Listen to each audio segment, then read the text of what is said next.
What's up?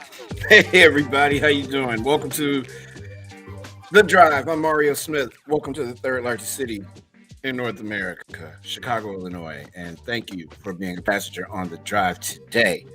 A lot to cover this afternoon. I'm sorry, I just had a moment on my phone here. A tragedy that I think might be averted thanks to technology. Jay Gliss in Portland, Oregon. How are you, sir? Happy Monday. Good. How you doing? I'm all right, man. I'm all right. Enjoying my San Pellegrino. Oh, nice. Yeah. I didn't want anybody to be alarmed. They see me doing this from a can. It's not 5 o'clock Central yet. So I always wonder about that. Sometimes I'll like pick up like a craft root beer at the store, and if I'm like drinking it in my car, I'm always like trying to see if I'm getting dirty looks. It's the non-alcoholic beer question, right? That's right. If you're drinking a non-alcoholic beer, and the cop's gonna be like, "Hey, you how dare you?" Man, there's so much going on. First of all, how was your weekend? Mine is yesterday. Yeah, I had a good weekend. It was still fun to watch some good football, and yeah, it was a nice weekend. All things considered, man, two very good games yesterday. I mean, yeah, and we're gonna talk about it a little bit later. There's something to be said about coaching decisions and the ability.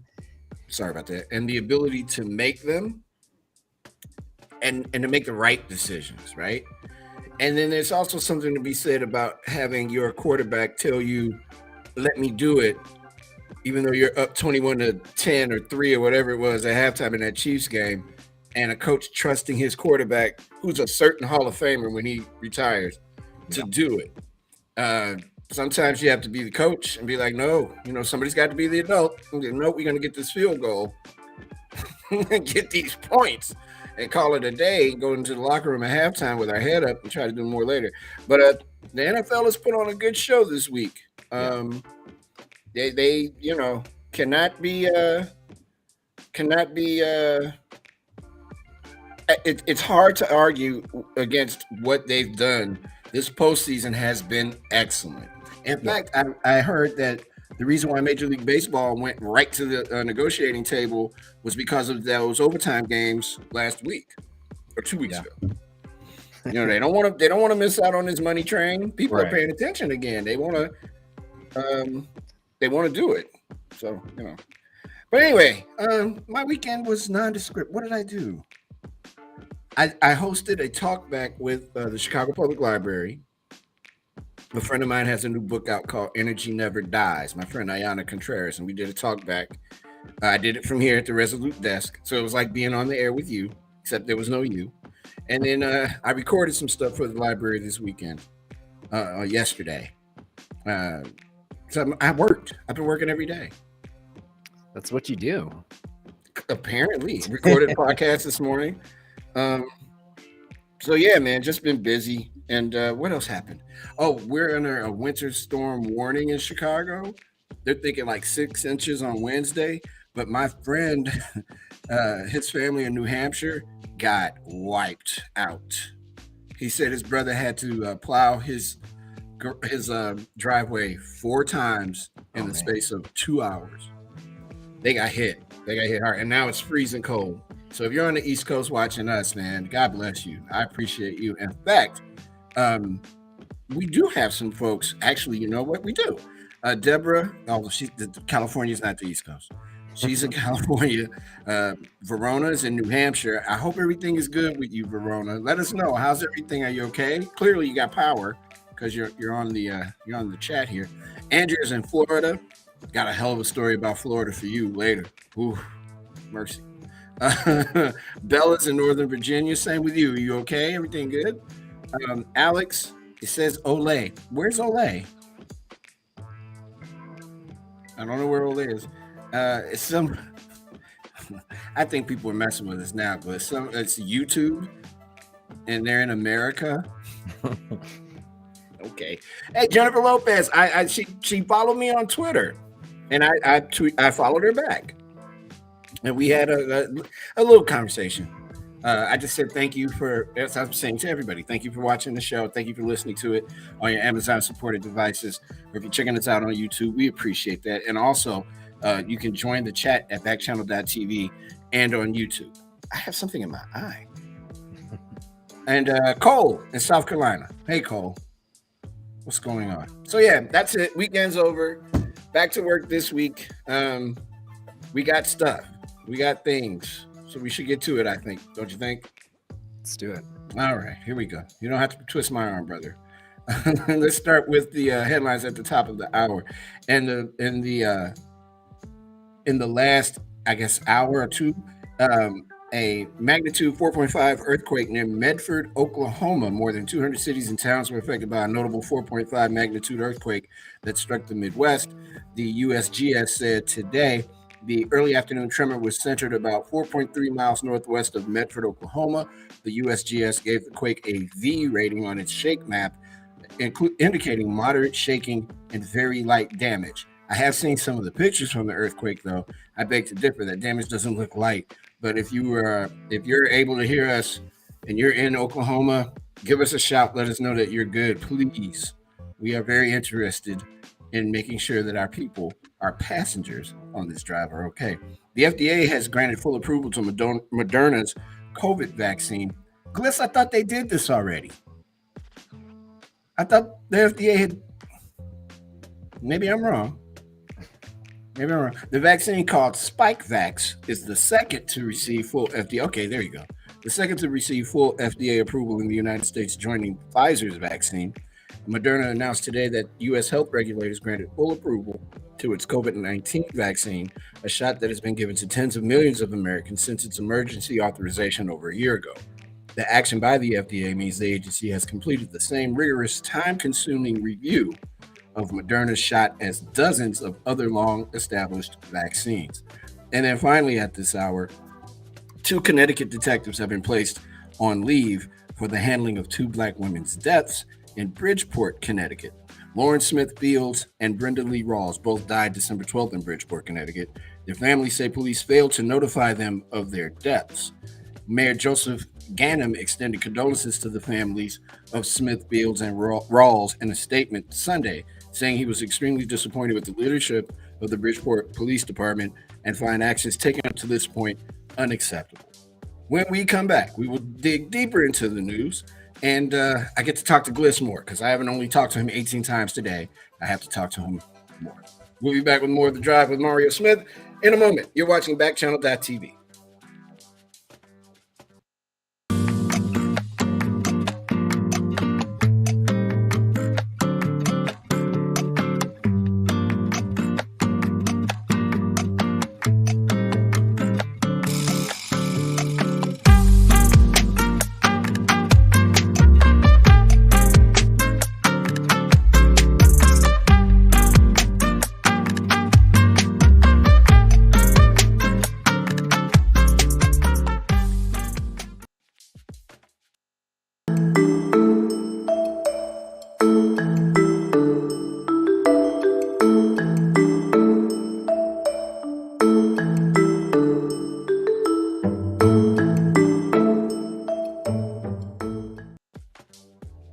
Welcome back, everybody, to The Drive. I completely shut off our dashboard list. My fault. Did not mean to do that, sir. If you're wondering what happened to it. Oh, never mind. Here we go. All right. Yeah, it looks good. It looks good. Yeah, I was clearing my screen because here in Internet Vortex, I get no love. So I had to do what I had to do. I did not mention the wonderful shows that we have here on Back Channel. You can start your day with us at 6 a.m. Eastern with Haley and Allison. Liv Harris, is she back from Florida? Because I didn't get to catch her this morning. I don't know, but I'm not 100% sure on that. Oh, you're not awake at that hour. It kind of depends. I got a lot going on, but well, each morning is a little different. That's not funny. I'm not laughing at you. It's just you're like, dude, come on, man. I got 4 boys. You know I'm up. And then Jam and Renee from 10 Eastern until noon. Sir Anthony Davis from noon until 2. And then my pal Hal from 2 Eastern that brings you straight to us at 4 Eastern for The Drive. And we are so glad that you are here again. Thank you very much. Alex asked, how are we doing today? I think I'm doing good. How you think? Gliss says he's doing okay. And Ralph has joined the stream as well. Okay. Someone named Massachusetts because they didn't put a name. And then someone didn't leave a name or a place where they're from. Just completely blank. Riyadh is on too, man. Hey, Riyadh. Salute. And thank you for everything. And I mean everything. Thank you. You're the best. Absolute best. Okay. So we start the week off in the knowing. If you're new to the show, we talk about what's happening in the news. And we have a conversation, and you're welcome to join us in that conversation in our chat. So you can chat on backchannel.tv, you can chat on YouTube, or you can chat, make it happen. And by the way, if you want to follow me on Twitter, I'm at Mario in Hyde Park. You don't have to. I'm not begging for followers. I mean, yeah, I'm begging. Screw it. Come on, follow me on Twitter. There has been, I don't, and I definitely want to talk about this because I don't understand. So there's been a plea deal reached with 2 of Ahmaud Arbery's murderers, the father and the son. Prosecutors in the federal hate crime against the man who murdered Ahmaud Arbery. I'm sorry, screen. Come on. Okay, here we go. Prosecutors of the federal hate crime against the men who murdered Ahmaud Arbery filed notices Sunday that they've made plea deals with 2 of the 3 men convicted in this case. Any such agreement would have to be approved by the court, and Arbery's parents would most likely have influence. Prosecutors did not reveal details of the plan, but only served notice that a deal was ready for the U.S. District Court in Brunswick, Georgia, to hear. The Sunday filings named son Travis McMichael and father Gregory McMichael. The 3rd convicted murderer in the case, neighbor William Roddy Bryan, was not mentioned. In early January, Arbery's parents refused to endorse a proposed deal for the McMichaels to serve 30 years each if they admitted they were motivated by hate. In a statement Sunday night, Arbery's parents, Wanda Cooper Jones and Marcus Arbery, said they are, quote, vehemently against, close quote, the plea deal because it would allow the McMichaels to serve time for both cases in a preferred federal prison. Quote, this proposed plea is a huge accommodation to the men who hunted down and murdered Ahmaud Arbery, the parents said in a statement to NBC News. Arbery, 25, who was black, was fatally shot February 23, 2020, while jogging outside Brunswick, Georgia, after being followed by the McMichaels, who are white, in a pickup truck. Their neighbor Brian, also white, joined in the pursuit and captured key moments on video. How are they even eligible for a plea deal? How does that work? Are you telling me not only do you have to deal with the anguish of losing your child, but now on top of that, you got people trying to make plea deals so they don't have to serve the proper sentence because they murdered someone? Look, help me, passengers, to understand. How is this a thing? What are your thoughts about that? So, to be clear, the way it sounds, you can kill a person and then strike up a plea deal so that you do 30 years of what should be a life sentence for murder in a federal prison. I am so curious to hear what folks have to say. This is ridiculous. Please join us in the chat. I really, really, really want to know, what are your thoughts about that? You're offering a plea deal to someone who has hunted the man down because they thought that he was a burglar in a house that was being built. It was abandoned. There was nothing to take. And now they're offering these two of the 3 murderers a deal? That is preposterous and egregious. And if you're wondering, I do have 2 big words in my arsenal: preposterous and egregious. That is crazy. Absolutely crazy. Speaking of absolutely, I can't believe this is happening. Donald Trump said something weekend, and I wanted to make sure that we talked about it today because this also is egregious. Donald Trump suggested that he might issue pardons to people who participated in the insurrection on the Capitol and on the United States on January 6th. Quote, another thing we'll do, and so many people have been asking me about it, if I run and if I win, we will treat those people from January 6th fairly, close quote. Trump said during a rally in Conroe, Texas. Quote, and if it requires pardons, we will give them pardons because they are being treated so unfairly, close quote. You all saw what happened on January 6th, right? I mean, I'm not. Can I get somebody to help Gliss? Can you help me? I'm not making up what I saw. I saw them storm the Capitol building. Someone had a Confederate flag. It hadn't been a Confederate flag in that building under any circumstance since slavery. I'm trying to understand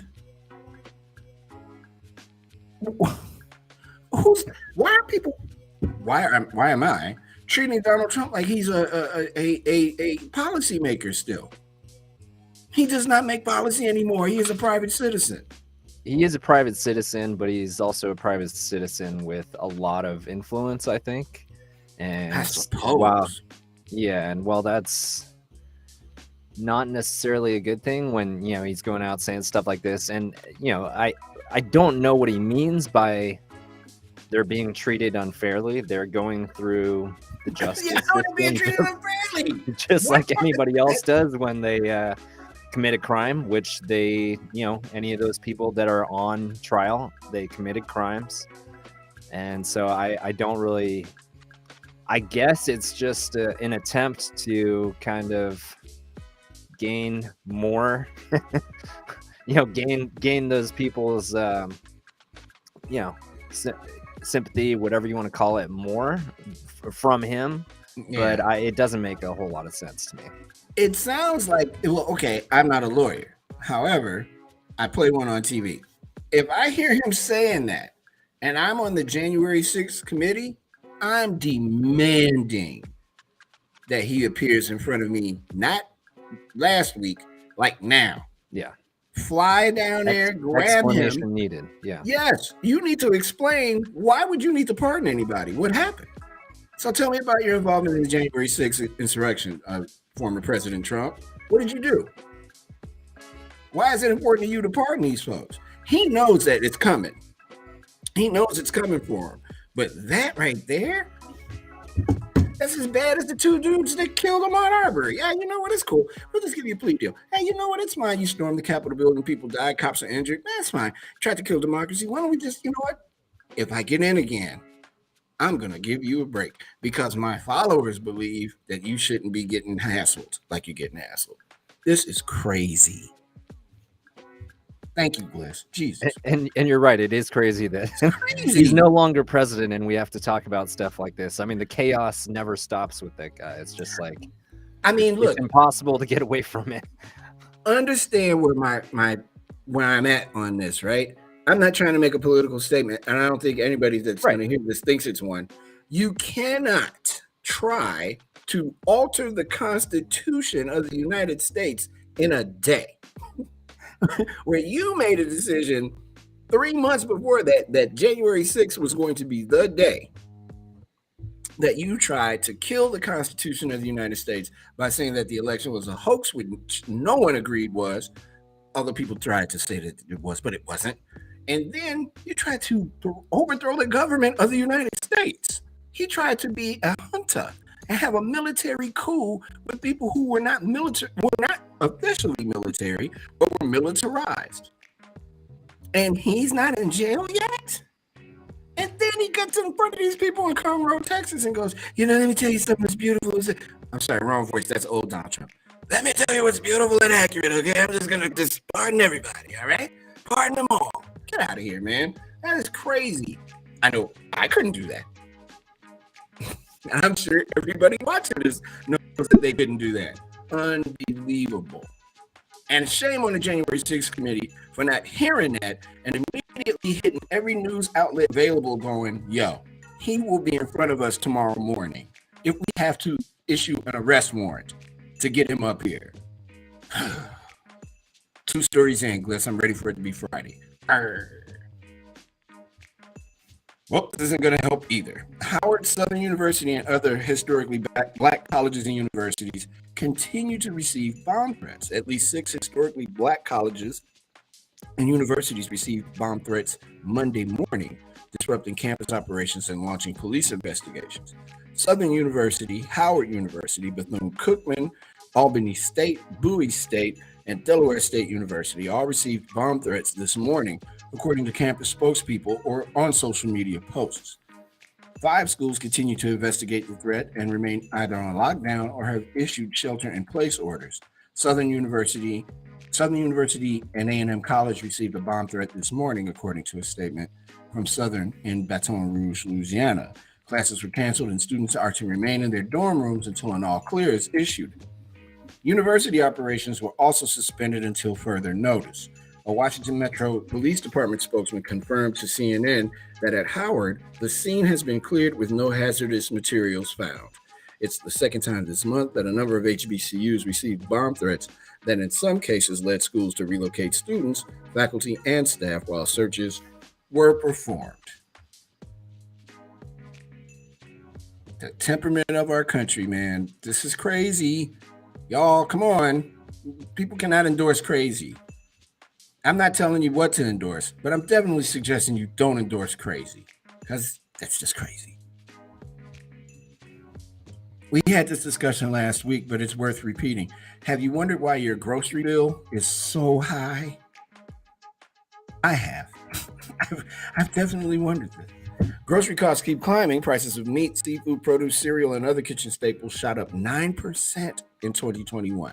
That's according to data from IRI, a Chicago-based market research firm, and the trend is continuing this year. Big-name brands are raising prices. Kraft Heinz announced hikes on Velveeta cheese, Oscar Mayer meats, Maxwell House coffee, and Kool-Aid. General Mills and Campbell's Soup also jacked up food prices, and Procter & Gamble raised the price of Tide laundry products. Why do grocery staples keep rising with no end in sight? Blame the supply chain, the ongoing labor shortage, and COVID. A lot of that is actually a delayed reaction from the issues and volatility that the supply chain has been feeling for the last several months, said Doug Baker, Vice President of Industry Relations for FMI, the Food Association. They put off as long as possible, and now we're going to feel the effects of that for the next few months. The number of cargo ships parked off the California coast hit a record high in January, with nearly 100 still waiting offshore, even after the ports of Los Angeles and Long Beach unloaded 13% more containers than ever before in 2021. The cost of labor, fuel ingredients, packaging, and transportation keeps skyrocketing, driven largely by the worker shortage and a massive spike in demand for goods. Quote, the extraordinary cost pressure that we're seeing across all different business right now is landing in that last resort, and that's why you're seeing the inflation, close quote, said Tony Sarsam, CEO of food distributor Spartan Nash. Omicron is adding to price pressures, peeling workers from warehouses, processing facilities, and grocery stores. For example, U.S. pork production dropped 8% in the week ending January 14th, with many employees either sick or quarantined. I tell you when this supply stuff, when everything gets right, Gliss, is when they say that bacon is going to be $18 a pack. I don't eat bacon, so I'm good. That's good. It's not that good for you. I try to refrain from eating bacon too. I mean, it is delicious, but you are on fire today. Look at you. Look at you. Oh, Jonathan, my man. Bless your heart, brother. It is terrible for you. Yeah. Pork in general is not, it's not preferable for your health. I'm trying to stick around as long as I can. So I hear you. I must say, as a person that has blood pressure issues, I stopped eating, and for other reasons, I stopped eating pork years ago. My friends look at me like I'm upside down, like I'm literally doing a handstand walking around town because I don't eat bacon. Is it just pork or? I don't eat pork. Yeah, just pork. Yeah, no bacon, no pork chops. None of the delicious stuff I used to eat when I was a child. Nope, I don't anymore. I'm trying to get it together because I'm too big to be my size. I'm almost Yeah. 6 feet tall, and I look like a question mark. I look great here. Yeah. The parts you can see. Yeah, I know what you mean. Everything else is I look like I'm asking a question every time I stand next to somebody. Things started to change for me a little bit because I always I couldn't 15 years ago I couldn't gain weight if I wanted to. Yeah, man, I tried hard. Yeah, Nothing. it's like, and then I once I got right around 35, I started realizing if I have a couple beers at night, that's sticking around for a while, isn't it? Like that's man, look, I've learned so much about myself over the last 20 years. Yeah, man, it's bad. It's bad. And not only do I have to stop eating pork, I got to kind of slow down on beer too, because that's everything else. I'm a skinny person, all over except my stomach. yeah, those things are high in calories too. But they're delicious. I know they are delicious. Especially when you got football games on and that's what I mean. Weekends. I mean, yeah. I am sure the next, because I'm absolutely horrified to walk into a hospital. I'm sure when I go to my next checkup, my doctor's going to say, "So your body is composed of 80% beer. What's going on with you? Do we need to get you into some kind of a room to talk to you?" I hope not. I'm fine. I'm fine. No one worry about me. Not like anybody's worried. I'm fine. Some sad news, man, and it's sad for me personally because I loved this show and I loved him. Howard Hessman, star of WKRP in Cincinnati and head of the class, passed away at the age of 81. Super dude. I don't know how many of you folks remember WKRP in Cincinnati.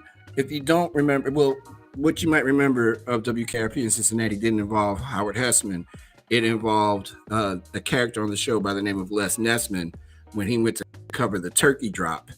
It is something that's played at Thanksgiving all the time. Super funny. And head of the class, you folks might remember that. He died of complications from colon surgery. Manager Robbie Cass confirmed to NBC News in a statement Sunday. He added that Hessman will be sorely missed and always treasured. He was a groundbreaking talent, a lifelong friend and longtime client whose kindness and generosity was equaled by his influence and admiration to generations of actors in improvisational comedy throughout the world. Howard Hessman was that deal, man. In the 80s, he played Dr. Johnny Fever from 1978. Yeah, from 78 to 1982, something like that. He was nominated for the 1980 and 1981 Emmy for Outstanding Supporting Actor for his portrayal of Fever, a disc jockey who was canned from his job in Los Angeles and pushed to work at a radio station in the Midwest. The role made Hessman a counterculture icon at a time when few hippie characters made it onto network television. He then went on to play Mr. Moore in another 80s sitcom, Head of the Class, which ran on ABC for 5 seasons. Moore was an out-of-work actor who went on to teach as a substitute at Millard Fillmore High School in New York City, but stayed on after connecting with the students. 2 great roles. Dr. Johnny Fever was that man, though. That really was one this weekend that kind of it if you're of a certain age, man, that kind of did something. That was a tough one. Yeah, that was sad news. Howard Hessman, 81 years old. Under Joe Biden, Joe Biden gets a lot of criticism for everything, apparently. But farmers seem to be flourishing under Joe Biden, and they see recovery from the Trump-era trade wars. Remember that? I remember it. Donald Trump often espoused his love for America's farmers during his presidency, but after a year under President Joe Biden, farmers say they're actually feeling the love. Well, certainly, quote, certainly the difference between 2019 and 2021 is the differences in administrations, close quote. Montana Farmers Union President Walter Schweitzer said in an interview, in 2019, our administration was at war with all of our customers. Under Biden, he said, the nation is rebuilding our relationships with our customers. While the focus of the Biden administration has been on its handling of the COVID-19 pandemic and more recently the global standoff with Russian President Vladimir Putin over Ukraine, the farm sector has fared quite well under the new administration as farmers ease off of government bailouts and see a boost in commodity prices. Shout out to the farmers. That's good stuff. You get the supply chain issue figured out, and then everybody will be happy. I think. Good to get some good news. Yeah, it's not bad. Because Biden been getting hit. You think Biden was Obama. Oh, wait. Sorry. Too soon? Because he's not Obama. He's been catching it, though, from everybody the past few months. I mean, what is he supposed to do? Again, did anybody watch what happened the last 4 years? He shouldn't. We're asking a man that's almost 80-something years old, almost 80. Hey, can you fix this problem? Because none of us can fix it. That's a lot to ask. That'd be like me trying to ask you, Gliss, could you fix a problem of mine that you have absolutely, you're like, dude, your life is just jacked up. I can't fix your problem. It's crazy. But good on Joe Biden. Get some good news. It's not all bad news. All right, here we go. Okay. I'm trying, and now I have more bad news. This is terrible. But this caught me. This is part, we do a little bit of environmental justice on our show. An oil spill sprays crude oil into Ecuador's Amazon rainforest. What? The private company that runs an oil pipeline in Ecuador's Amazon rainforest stopped pumping oil Saturday after a rupture in the pipeline, according to a statement from the company. Footage obtained and posted on Twitter by the Confederation of Indigenous Nationalities of Ecuador, an advocacy group, shows oil spraying out of the pipeline. The rupture happened Friday and was caused by a rockfall, said OCP Ecuador, the company that operates the pipeline. OCP Ecuador said it had, quote, immediately initiated cleanup, environmental remediation, as well as repair of the pipeline in the Pedra Fina section, and implemented all the necessary actions to avoid, reduce, mitigate, and repair any impact related to the OCP pipeline rupture caused by the rock slide on January 28, 2022. The company said it had contained spilled oil, so it cannot contaminate any bodies of water, and had stopped pumping crude oil until conditions are right. Remedial action includes containing the spilled crude so it cannot contaminate bodies of water. And there's footage of it as well, and it's horrible. Gosh. I know people are like, hey, you're kind of soft on the... Man, this is the Earth. This is the only Earth we're getting. You know what I mean? I mean, we were just avoiding an asteroid a couple of weeks ago. Like the first week of the shows me and Gliss did. We could have been out of here because of... What was the name of that asteroid again? I forgot. There's been so many. What was it called? Something. But anyway, you know what I'm saying.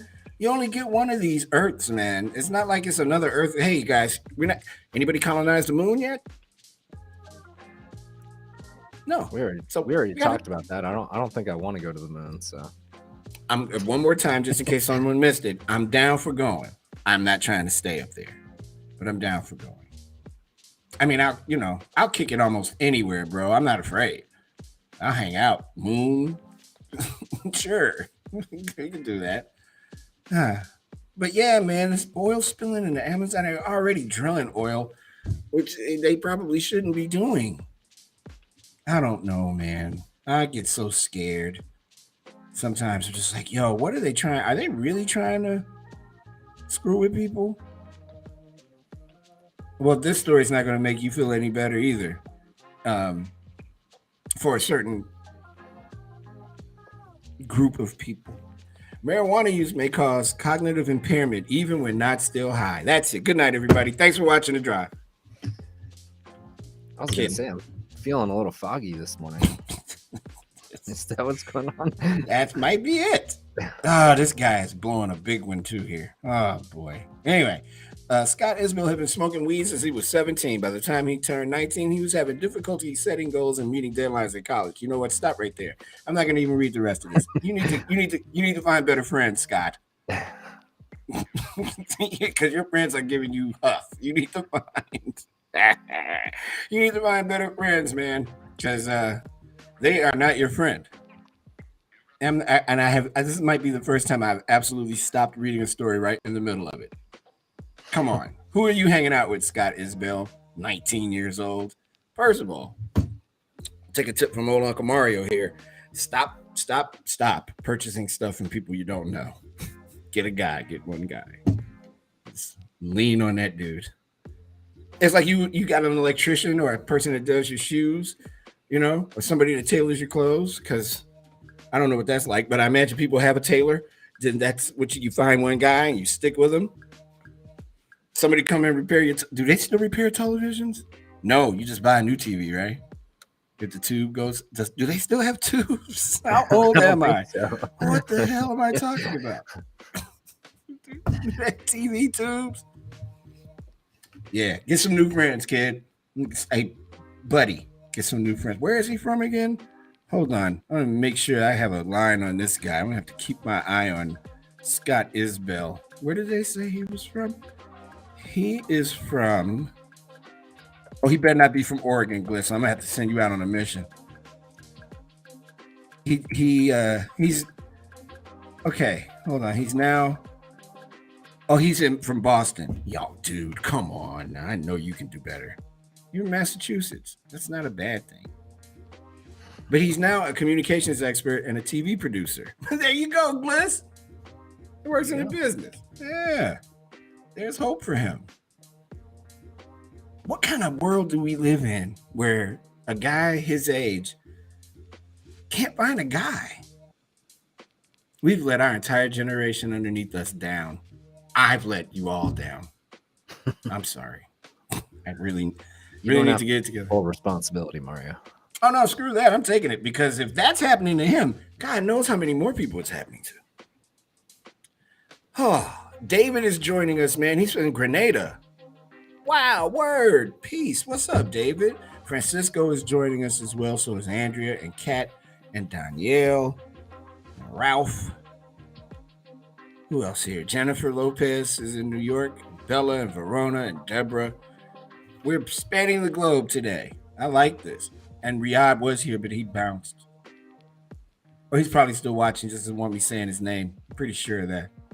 So I'll stop doing that. We got a minute. What else you got, Gliss? Anything? What else do I got? Yeah. Man. Not a whole lot. Like I said, my whole weekend revolved around football. And now I'm just trying to settle back into the work week. I checked with you this morning. You didn't damage anything, did you? No. I'm not like that. Right. Go ahead.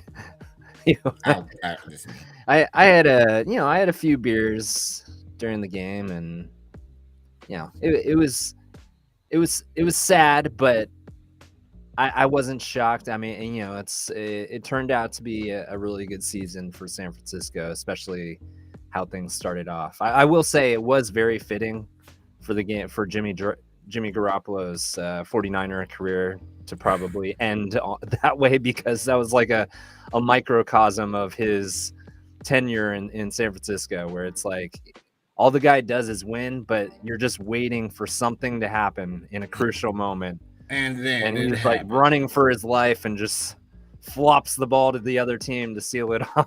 He was doing all kinds of crazy stuff yesterday. It was wild. Yeah, he's wild. Kind of prone to that kind of stuff, but yeah. Hey, just to update you, Gary is also checking us out from Illinois, and Scott is checking us out from Illinois as well. And Scott sent me the story that we're going to do toward the end of the show about the dog. Ah, right. Yes. America, when you hear this, and Grenada, when you hear this, you're going to lose your mind. It's a lot going on. But nonetheless, we'll be back with the community report in a moment. Please tell all your friends to turn on their Amazon supported devices and check out this show, because we love you all. And Davey in Texas, I see you. This is your first time on the stream. Welcome. Sit back, relax, and prepare for more. The community report is next. You're watching Backchannel.tv. This is The Drop.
Hey everybody, I'm sorry, I got caught up reading something. Hey everybody, welcome back to the drive. It's, never mind. I'll tell you about it later. I literally lost my place. I thought I was something else was going on. It's time for our community report. And man, let me tell you, our community is crazy. It's a lot going on here. Two New York nurses made $1.5 million in a fake vaccine card scheme. Julie DeVuono, 49, the owner and operator of Wild Child Pediatric Healthcare in Amityville, and her employee Marissa Uraro, 44, were arrested Thursday, the Suffolk County District Attorney's Office said Friday. Both women were charged with one count of second-degree forgery. DeVuono was also charged with first-degree offering a false instrument for filing, according to the release. DeVuono, a nurse practitioner, and Uraro, a licensed practical nurse, received COVID-19 vaccines, vaccination cards, and medical syringes from the New York State Department of Health, prosecutors said. They allegedly forged the official cards to indicate a vaccine was given to an undercover detective on one or more occasions, even though they never received the shot. DeVuono and Uraro are also accused of entering the false information into the New York State Immunization Information System. That's a lot. Database. They charged $220 for adults and $85 for children for the false vaccination cards, prosecutors said. Let me ask you a question. Is it easier to get the vaccine for free than to pay somebody $220 to issue you a fake vaccine card?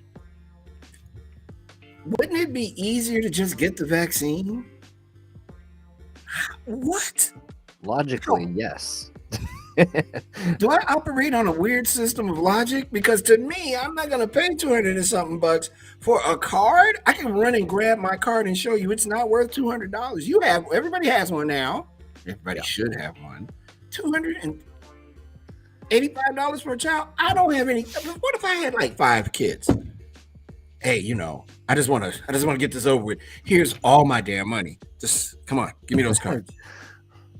Yeah, it doesn't. I don't have any good explanation as to why you would want to spend hundreds of dollars to get a fake card, as opposed to just getting your actual card. It is so easy and simple. This is what they do. They tell you to roll up your sleeve. You say, "Look, I'm scared of needles." By the time you finish the word needles, okay, you can go now. It's over. It's so easy. The shot's so easy. Over. I'm not a huge fan of needles, but all 3 of my shot, I just got my booster last week, and how you feeling? All 3 of them were simple. It took a second, didn't hurt.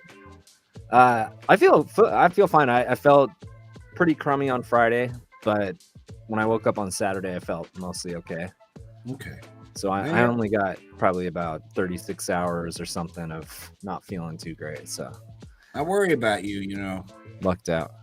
Man, also, this story, we're gonna have to make like a folder of just titled like "What are you thinking?" or "What are you doing?" where we just maybe we throw all these stories that just like this one. It's like the Sarah Palin one last week, where it's like, "What are you doing?" Like I don't get it.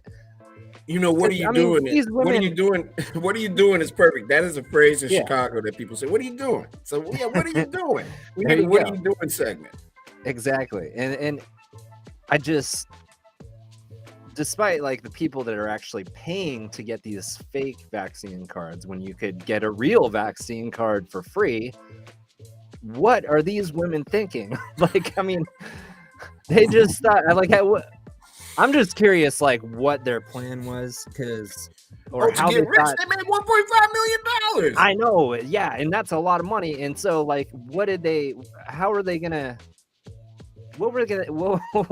do with that income on their taxes, for example? Like, it just seems like this plan was not very well thought out into the future, to think that they would somehow be running this operation with all these people involved buying cards, fake cards, and somehow it was just gonna go under the radar and they were gonna get away with it. It's stupidity at its finest.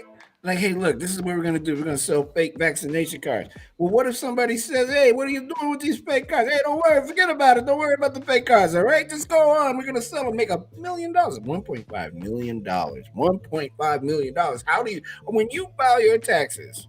Well, just like you said, how do you what's that? How'd you get what do you what is Oh, somebody that's gave you? it's just don't worry about that. Pay no attention to That that just $1.5 randomly million. started appearing into my account in the last 4 months. Don't worry about any of that money. It's called none of your business money. That's what it is. Government. Come on, man. One of our passengers is in Florida, and I promised that I had a story for her. And this is wild, bro. This is why I didn't know it was that cold down there. And talking to my friend that lives in Tampa, he's been telling me like 40 degrees and complaining like it's Illinois cold because 40 degrees isn't cold. But here we are. This is it. Okay. The National Weather Service, Miami, South Florida, warned the public on Sunday that immobilized iguanas could fall out of trees due to unusually cold temperatures across the region. Quote, iguanas are cold blooded. They don't know how cold blooded an iguana is, Gliss. Like cold blooded, brother. They are. I know. I think of that as more of an endearing term now. I don't even think of it in the literal sense, you know. I am learning so much about myself today. When I saw this, when I read it earlier, I was like, iguanas are cold blooded. And in my head, I'm like, they sure are. And I'm like, wait a minute, that's not what they meant. They're cold blooded animals. Literally, they're cold blooded. I swear, I almost ended this show twice. Iguanas are cold blooded. I can't even say it without laughing. They slow down and become immobile when temps drop into the 40s. They may fall from trees, but they are not dead. Can you imagine you pick up a frozen iguana? Oh, Gliss. We also need a file for great band names. Frozen Iguana. Ooh, that's a good. Yeah, that would be another good folder to have because we've had a couple. Yeah. And I don't remember. You had one really good one. I think it was last week or the week before, but I don't remember what it was now. I can't remember it either. Man, I can't remember what we just talked about last. Oh yeah, the frozen iguana. But they fall and they're not dead. So can you imagine? You go, oh my god, an iguana, and it just starts slithering at you because your hands are warm. Theoretically, I guess. Temperatures in South Florida reached a low of 25 degrees on Sunday morning. Wow. And highs Sunday were around 50 or 60. Amazing. In one video shared on Instagram by a resident in Hollywood, Florida, a number of iguanas can be seen lying immobile on the ground. The poster, Stacy Lopiano Copsophytis, I know it's wrong, but just deal with it, wrote that her yard had been, quote, littered with frozen iguanas, close quote. Okay, here it is. Quote, I'm happy to report they have all recovered, close quote. She said, with one iguana appearing to scurry away toward the end of the video, scurrying away towards the end of the video. That's not me saying that. That's written down twice. I told you I'm like Ron Burgundy. If it's written down, I'll read it. Zoologist Stacy Cohen, a reptile expert at Palm Beach Zoo in Florida, explained the iguana phenomenon to WPBF, the local station there. Quote, their bodies basically start to shut down where they lose their functions. And so they are up in the trees on the branches sleeping. And then because it gets so cold, they lose that ability to hang on. And then they do fall out of trees a lot, Cohen said. Cold-blooded iguanas. Cold-blooded. Oh, man, brother, what's happening? Nothing, man. What you doing? Oh, man, just about to go hang out with some iguanas. Man, you know what? You be careful. Why? Because those iguanas are cold-blooded. You know what I think? I think the reason it's stuck in my head is from Chappelle's show. The Rick James. Yeah. Yes, that's the first thing I thought of. One of the best skits. That one and the Prince playing basketball. Two of the best. Yes, those are very good. Those are very now good. I'm just gonna have that in my head all day. Rick James, cold-blooded. You should listen to the song. The song is excellent. Which that's what I'm gonna do at 6:01 Eastern time. An American woman originally from Kansas has been arrested after organizing and leading an all-female military battalion on behalf of ISIS. Hold on. They're still in ISIS? What are we doing? See, there it is. What are you doing? What are we doing? ISIS? I thought that was over with. Allison Fluky Ekren, 42, was first apprehended in Syria and transferred into the custody of the FBI on Friday. She now faces federal charges of providing and conspiring to provide material support or resources to a foreign terrorist organization. According to the criminal complaint filed in 2019 and unsealed following the Fluke Ekren's arrest, she joined the foreign terrorist organization and started conducting multiple terrorism related activities on its behalf since at least 2014 until approximately 2017. These alleged activities include planning an attack on a U.S. college campus and serving as the appointed leader of an ISIS military battalion, as well as training women and children on how to use guns and bombs, according to the complaint. Fluke Ekren, who is fluent in English and Arabic, is also accused of translating extremist doctrine. Come on. There's still an ISIS? What? When did this happen? I thought I was told. Didn't you all hear that same thing? No more ISIS? Come on, man. And this story is just horrible. This is really bad. Dateline, Connecticut. About 100 bags of fentanyl were found at the home of a 13-year-old Hartford boy who overdosed on the drug at school, police said. The fentanyl found at the teenager's home was packaged in the same manner as the bags of fentanyl found at his school after he overdosed and had the same identifying stamp, Hartford police said in a news release Tuesday following a search of the home. We can confidently say that the fentanyl caused the overdose was the same fentanyl that was located in the juvenile's bedroom, police said. At this time, we have found no evidence that anyone other than the deceased juvenile brought the fentanyl to school. The youth, whose name was not released, died on January 15th, 2 days after collapsing at Hartford's Sport and Medical Sciences Academy. 2 additional students recovered after apparently being exposed to fentanyl and becoming ill. Police searched the school after the student overdosed and found nearly 40 bags of fentanyl in different locations, authorities said. Investigators probing how the teenager got the drug have identified a person of interest, police said. No arrests have been made.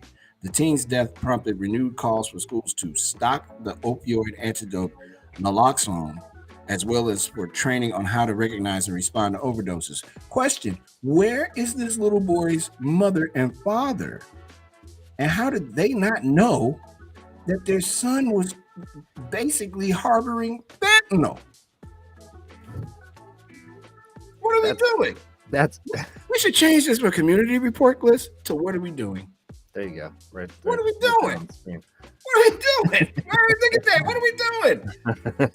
What are we doing? Yeah, that's the same question I had. Like, how does a 13-year-old have access? I mean, that stuff is like no joke. You want to talk about something that is incredibly dangerous? My goodness. That's it right there. How does a 13-year-old have access, and where are the adults in his life? Like that's just unacceptable is what that is. You're telling me that a 13-year-old boy can get fentanyl? We have, and I'm not trying to be funny or throw Chicago in this at all, but we're having the same problem. Young people in Chicago, not fentanyl, but guns. It is easier for a kid to get a gun in Chicago than it is to probably get a library card in Chicago. Yep. It's crazy. What are we doing? Oh, what are we doing? This is the perfect name for this. I'm really now. I was irate before for no reason. Now I've got reason. What are we doing? One single winning Mega Millions ticket was sold in California. $421 million or $289.5 million cash in Friday's draw after picking the numbers. Watch your tickets, please. Check your tickets. I'm sorry. Watch your tickets. You've been watching them. Check them. 3, 16, 25, 44, 55, and the Gold Mega Ball 13, the California State Lottery said in a news release. The ticket was sold in the Woodland Hills neighborhood of Los Angeles. It said the winner has yet to be revealed. That's why Riyadh left the chat. Riyadh won. Oh, yeah. That makes sense now. Now that it all's coming together. So welcome to the inaugural edition of What Are We Doing? So many meanings behind it, because literally, what are we doing when there's someone else with a $420 million lottery ticket in California? Buddy, we are not. I tell you what, we're not doing.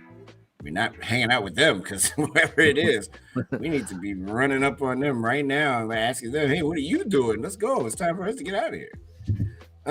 Here's some other stuff that's not part of the "what are you doing" canon, if you will. And this is important, and you should tell your people that binge watch television shows.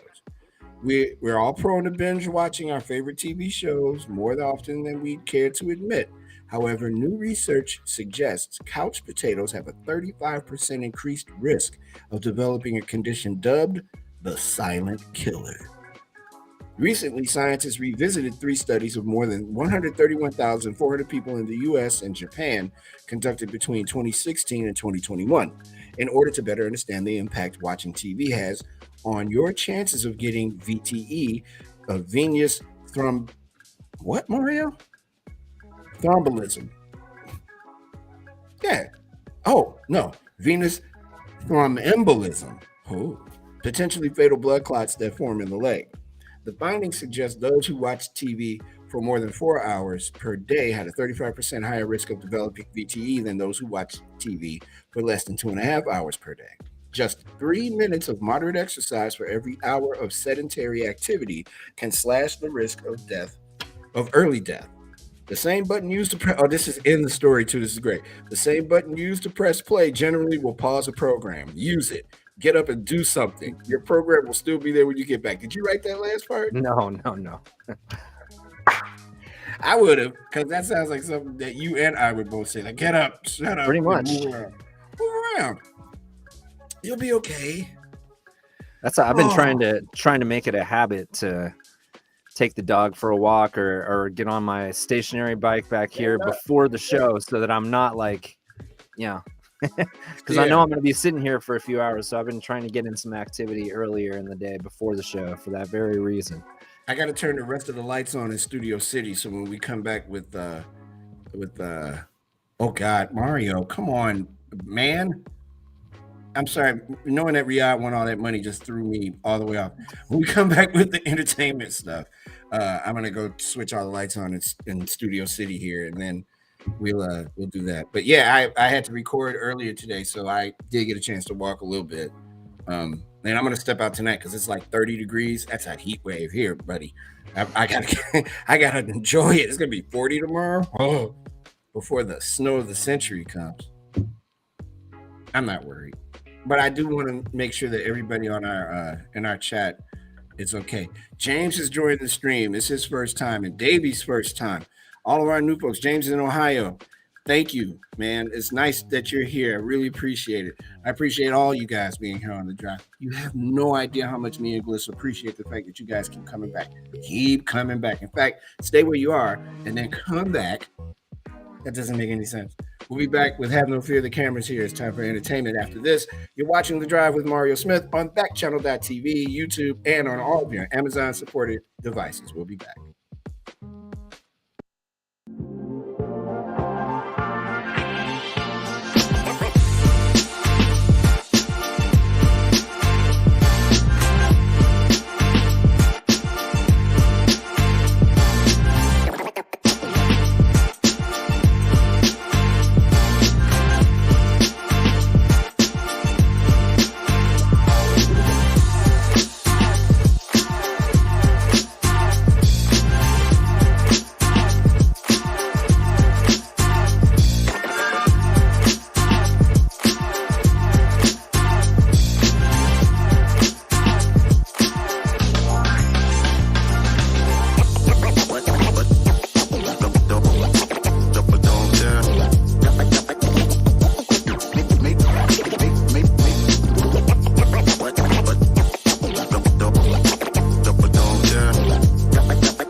Welcome back. I'm Mario Smith. This is Backchannel.t. I have lost your screen, Bliss. I'm not quite sure what I did, but I am sure that you're missing. I can still But see I can you. hear you. Yeah. Well, that's Okay.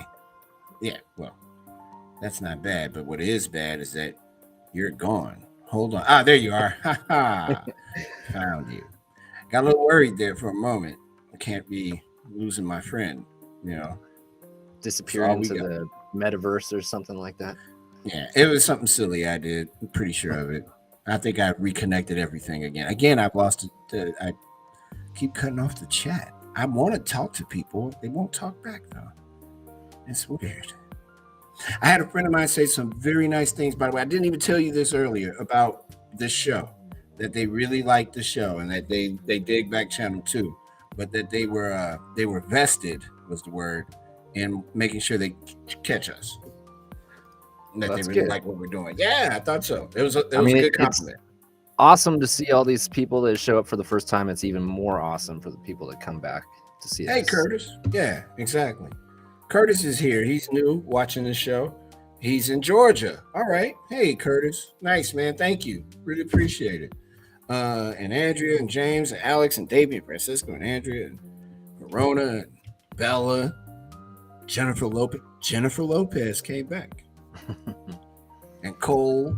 Thank you all. I cannot begin to tell you how much we appreciate that. Thank you so much for joining us on the drive. We'll try not to disappoint. We're here Monday, Tuesday, Wednesday, and Friday. Okay, so if you don't see us, don't be like, "What? Oh my God!" No, we'll be around. Believe it. News at the top of the hour: the FDA has granted full approval for Moderna's COVID vaccine. The vaccine called SpikeVax is the second to receive full FDA approval in the U.S., joining Pfizer. And detectives in Connecticut, two Connecticut detectives, um, have been placed on leave after handling or mishandling the deaths of two black women. The police did not even inform the parents of the two women who were slain that they had been indeed murdered.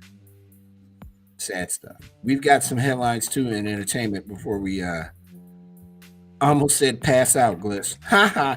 Before we take a break. You've been wondering what's up with Spotify? They're in trouble because a lot of artists are leaving. We're going to talk about that. We're also going to talk about Jennifer Lopez. Not our Jennifer Lopez, but the other Jennifer Lopez. And I have a proud announcement to make regarding myself and Rihanna. It wasn't me, but I have a Rihanna announcement. We're going to do all that in a minute. We'll come back with entertainment news on the drive with Mario Smith. We'll be back on Backchannel.tv, YouTube, and your Amazon supported devices in just a moment.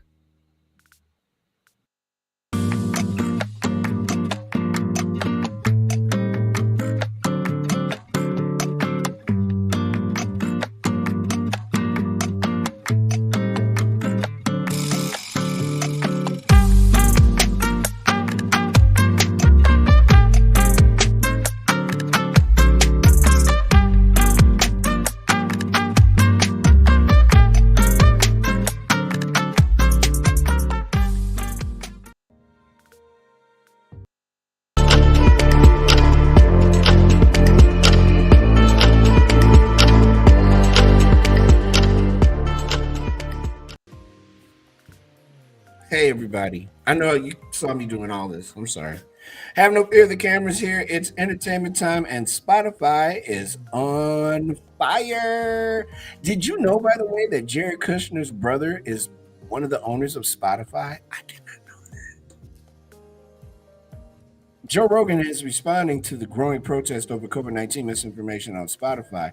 His comments came after the music streaming service announced it would add a content advisory to any podcast episode that discusses the coronavirus. He defended himself Sunday, but vowed to, quote, try harder to offer more balance on his podcast in his first public response to the growing protest facing Spotify over COVID-19 misinformation. Rogan's comments came after the streaming service announced it would add a content advisory to any podcast episode that discusses the coronavirus. The move came after several musicians, led by Neil Young, said they were pulling their music from the platform over its failure to take action against the spread of falsehoods about vaccines. Its star podcaster, who signed a $100 million deal giving the streaming service exclusive rights to his show in 2020, has been at the center of the growing backlash. Rogan responded in a 10-minute video posted to Instagram. He said he would, quote, do my best to make sure I've researched these topics, close quote, and, quote, try harder to get people with differing opinions, close quote, on his show, which reaches an estimated 11 million listeners per episode. Quote, I'm not trying to promote misinformation. I'm not trying to be controversial, close quote. He said, quote, I never tried to do anything with this podcast other than just talk to people and have interesting conversations, close quote. Rogan pledged to, quote, do my best to try to balance out these more controversial viewpoints with other people's perspectives so we can maybe find a better point of view, close quote. But the podcaster, who also sought to defend guests on recent episodes of the Joe Rogan Experience that drew criticism, calling them, quote, highly credentialed, very intelligent, very accomplished people, close quote, offering, quote, an opinion that's different from the mainstream narrative, close quote. So this is what happened, because that's nice that he said all those nice things. Here's what really happened. Joe Rogan got a phone call from the head of Spotify, and that phone call probably went something like this. Hey, Joe, how you doing? Yeah, good. It's good. All right, good. Listen, Neil Young, who else here? Neil Young and Joni Mitchell and some other folks have pulled their music from Spotify.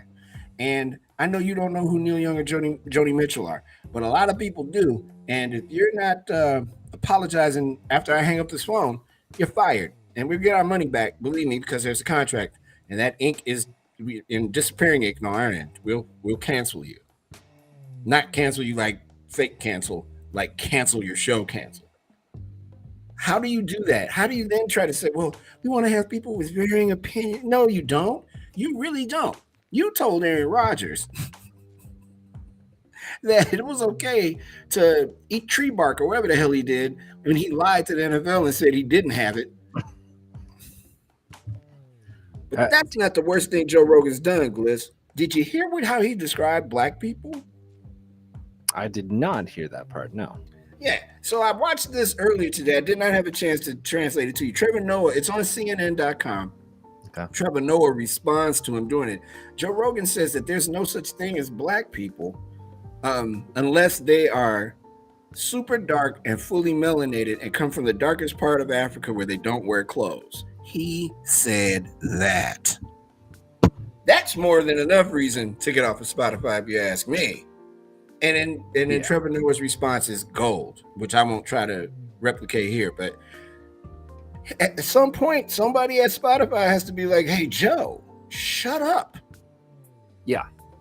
And you know, Spotify is in a really tough position because of, I mean, he's pretty much their, he's like their golden boy. Like, I mean, you just read off the terms of the contract that he signed with Spotify. So, I mean, there's not many places in this day and age where, you know, when we have so many platforms available, whether it's, you know, podcasting, YouTube, some, you know, Backchannel, there's so many different outlets out there. You don't see a lot of people that reach the level where they're getting exclusive deals from big time companies like Spotify.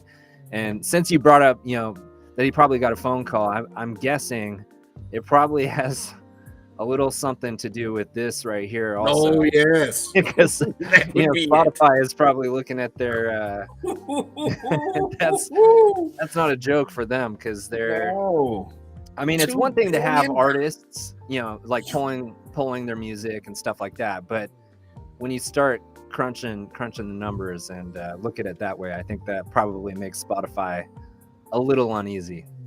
I had to get up closer so I get a better look. $2 billion?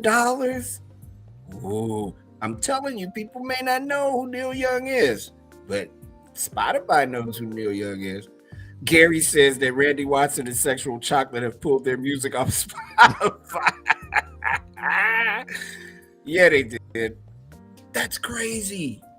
Yo, Joe, I'm at full disclosure. The podcast that I host is on Spotify, and I swear we will take it off Spotify if we have to. I don't have a problem doing it. Because that you can't look. The misinformation is getting people killed, and in essence, they're killing themselves. But it's aiding in this misinformation is not helping. The idea is for everybody to contribute to this society by taking care of yourself, thus taking care of a person you don't know. Me being fully vaccinated and boosted, if I go out, the chances of me getting someone sick dampen dramatically. The chances of me getting sick from someone else dampen dramatically. Can you still get sick? Yes, because this is a crazy virus. But to go on your show, your rate, that would be like me coming on here and just flat out lying about vaccinations. Of course, I'm not making $100 million, but I'm just saying that this is crazy. And there's a certain sense of responsibility because I mean, this guy has a very large following. It's kind of similar to when we were talking about Trump. When you have that many people that are following the information you're putting out there, it's one thing to have an opinion about something, and he can have that opinion and talk about it on his show, but there needs to be a sense of responsibility that he's differentiating his opinion from, actual scientific information. You could reference the fact that there's probably some doctor out there that says this, that, or the other thing that counteracts, the overwhelming, thought within the medical community or the scientific community. But you need to put that information out there and be responsible with it. You can't just, I think a lot of people, when they hear him say stuff like that, they're taking it as if it's a factual thing, and that's where it gets a little dangerous. Especially if Aaron Rodgers is letting you believe, boy, you already know my love for him. But for him to get on this, and my good friend Joe Rogan told me Corey Cloxaquin or whatever, onomatopoeia or whatever the hell it was he's supposed to be taking, it doesn't work, man. Ivermectin, yeah. Man, ivermectin. I went to high school with him. Ivermectin. But see, that's the thing is, like, I mean, we shouldn't be getting like news stories, and you may give an opinion on something. It's if they're actual scientific information, like that's irresponsible. Let's go based off of the actual science and the actual medical community's advice versus someone who hosts a podcast and might feel a certain way about that information. Right, because at the end of the day, man, if you're out here spreading lies and someone dies because of that, that's on you, brother. That's on you. That's not on anybody else. It's on you. And more than likely, there probably has been. I mean, when you consider, that people die from COVID every day, and obviously things have gotten better on that front over the last couple of years, but there is people that still die every single day from COVID, and there is an overwhelming number of those people at this point are people that generally have not been vaccinated or would possibly follow. I don't know if you heard the story out of Washington, the guy who went viral. He was a police officer. Yes. And he defied, publicly defied Governor Inslee's mandate and quit on camera on the job. He passed away over the weekend of COVID. I absolutely saw that. Yeah, and so I mean, it's not cool. People can die, and it's when you have a platform like that, I think it's important to be responsible. At the very least, be responsible. Or don't talk about COVID at all. Joe Rogan, who makes $100 million on Spotify, you're interviewing everybody. Don't talk about it. It's not clearly. I mean, it's just hard for me to wrap my mind around the fact that a dude that is doing this with a show this successful, and it's wildly successful, has a problem. Nah, never mind, man. I'm done. Done talking about it. Done. That's just really stupid, though.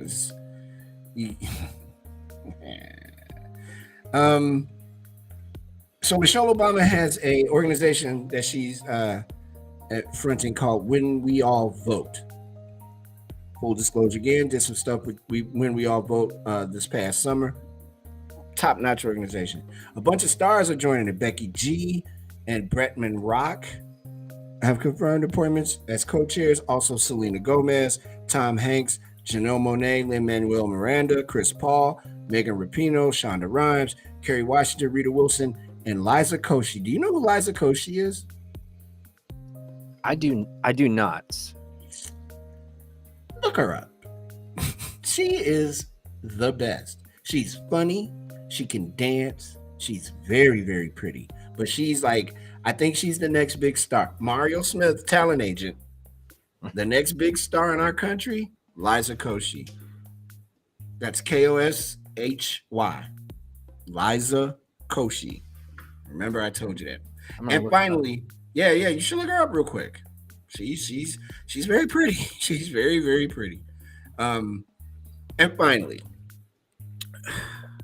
I hate to bring this news to the men in America, but Rihanna is having a baby, and the global superstar is expecting her first child with rapper A$AP Rocky.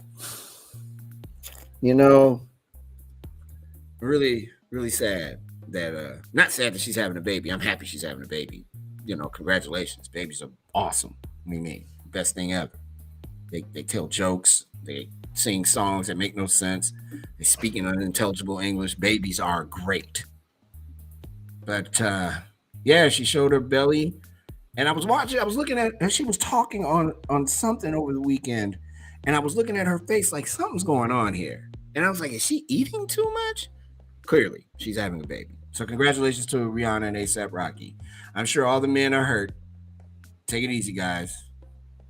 The chance you had is about the same chance I had. I didn't have a chance. You see Liza Koshy yet? Yes. I'm telling you. Throw a picture up there if you can. All right. Yeah, I can do that. I want everybody to see the next big star in our country. I know what I'm talking about. I am 0-5 billion in predictions. I mean it. I can't predict anything. I'm super bad at it. But Liza Koshy is super funny. Her TikTok and her IG stuff, very, very funny. There she is, Liza Koshy, buddy. And she's super pretty. She's a very, very beautiful woman. She's been in a bunch of those dance movies. And there's something else, and I can't remember the name of it that she was in. But I'm telling you, that woman that was just on that screen is America's next big star. Book it. Put it down. Go to the sports book on that. I don't know if you bet on things at the sports book like that, though.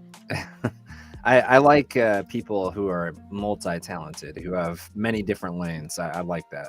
Yeah, she's dope, man. And you know, maybe one day she'll come on the drive.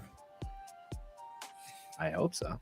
I'm counting on it. Some kind of way between me and you. We have to get Liza Koshy now on the drive since I said these nice things about her. I just think she's very nice. And in my head, we're friends. Like we talk and stuff on the phone every now and then, you know. No, we don't. But we should. How about we play some ball, Gliss? It's time to get to it, man, and talk about sports. We're going to come back and have our sports report. Curtis said something very nice about the show. He said he likes the show. Thank you. He said, hey, I like this show. Right on. Mackenzie's here. Marquise is in Washington. Oliver is here. James is in Ohio. All of our passengers, thank you so much for being on the drive this afternoon. We come back, we play ball. You're watching... I almost said you're watching Backchannel, and we'll be back on the drive. You're watching the drive, and we'll be back on Backchannel.tv in just a moment.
Welcome to the smooth, easy listening show. No, I'm kidding. It's The Drive with Mario Smith. My man Jake Bliss is in Portland, Oregon. Um, Running the show, producing it, making it better than it should be. Thank you, sir. Appreciate you. So let's talk about it, man. The NFL happened this weekend. We've been referring to it off and on during the course of the show. Who would have? I did not have the Bengals winning that game against the Chiefs. But for all our people in Ohio, congratulations. The Cincinnati Bengals will be in Super Bowl. What is this, 56? 56? 6, I believe, yeah. Wow, 56. Where have I been? Did I miss a whole bunch of Super Bowls or something? I stopped counting after the Bears won in 6,000 years ago. This promises to be an interesting Super Bowl. I like the Bengals, man. I'm pulling for Cincinnati. Well, of course. I mean, I understand. I'm pulling for Cincinnati all the way. I've been saying it the whole time. Joe Burrow is a grown-up, and I think the sooner people figure it out, that dude is a grown man. He is good at his job. The worst offensive line in football, and they lost a tight end yesterday, but I still think they can beat the Rams. I think the Rams have played 2 weeks of thank God we got out of here live football. You know, not good football at all from the Rams. And their coach made a mistake yesterday that almost cost them that game. And it was like a couple mistakes. A few, yeah. You would have been under fire today if they or fired. He could have been fired. What are your thoughts, man? I like I said, I like the Bengals. Yeah, right off the bat, I'm kind of leaning towards the Bengals also. LA, I mean, we've said it like a couple times throughout this postseason. They kind of have like the roster in terms of talent on paper. Yeah. And I don't feel like they've completely put it all the way together yet. So, I mean, you could see that happen in a big game like that. You know, I know they talked on the broadcast last night a lot about Aaron Donald's, wanting to get back to the Super Bowl, wanting to get a ring. But it does kind of feel like one of those moments, though, for a young quarterback like Joe Burrow, where, and if you've been a sports fan a long time, you know exactly what I'm talking about, where it's just like, it's kind of like when the Warriors. That's a great example. Yeah, the season before the 72 win season, where they got past the Spurs, and it was like it felt like there was a change, like just in the overall balance of power. And when you have a great young player like Joe Burrow, and I probably would have said the same thing if the Bills could have got past Kansas City in that game. It just kind of feels like this moment is built for Joe Burrow. And so that's why I like the Bengals, just kind of at face value. Obviously, we're 2 weeks away and all that stuff, but just at a glance, that's kind of where I'm leaning also. Same here. I don't think that the Rams can't win because they can't. Pardon me. I just don't think they will. I think the momentum, I think the fact that the Bengals, quote, don't know what they're doing and they don't have any of that kind of stuff to worry about, and there's no pressure on them to win anything. All the pressure is on the Rams to win, and they're at home. Yeah. All the pressure is on them to win, and I don't think they can do it. I just don't think they can win. I don't think they're going to win. I clearly don't have a dog in this fight, but because my aunt lives in Ohio, and because I don't want to get hit in the head, my aunt's a little old, I'm going to pull for the Bengals. And I just really, really like Joe Burrow as a quarterback. He is going to, watch what I tell you, he's the next Montana, I'm telling you. May not be with the Bengals, he wins a bunch of championships, but he's going to get more than a couple. He's going to get at least a bunch of shots at it. That division in the AFC, though, oh yeah, making me think twice about AFC football, because that's not just the division, the AFC in general. You got 5 good quarterbacks in the AFC, and if Aaron Rodgers leaves the what's the name of that team? The Packers. Ugh, whatever. If he leaves the Packers, San Francisco might be a place he lands. I mean, he can't beat them. Might as well join them. And he wanted to get drafted by them anyway. He's a California dude. Yeah. Never know. That would be I think something, wouldn't it? we're definitely going to see, I think, a lot of changing of the guard in football when it comes to, with Big Ben gone and Tom Yeah. Brady now gone, and possibly Aaron Rodgers, see what he decides to do. But yeah, I mean, if he doesn't end up retiring, then more than likely I think you'll see him on a new team. I think there's still a lot of talk out here in the Pacific Northwest about Russell Wilson possibly being on the move. I think Deshaun Watson, I think you probably still see him get moved at some point out of Houston. So there, Jimmy Garoppolo, who obviously we talked about with the 49ers, Yeah. not likely that he's going to be back next year with how many pieces the Niners gave up to move up to number 3 and go get Trey Lance. I don't see him coming back. So I mean, there could be a lot of changes, a lot of shuffling around for quarterbacks this offseason. And you know what? If I'm Trey Lance and the 49ers say to me, hey, we're thinking about trying to pursue Aaron Rodgers, I say do it. Yeah. And I say I want to learn. I'm not, if I was Trey Lance, which I'm not saying I'm not ready to do it. I'm not saying that I can't do it. But if you can get Aaron Rodgers here and we can win a Super Bowl, let's do it. Yeah.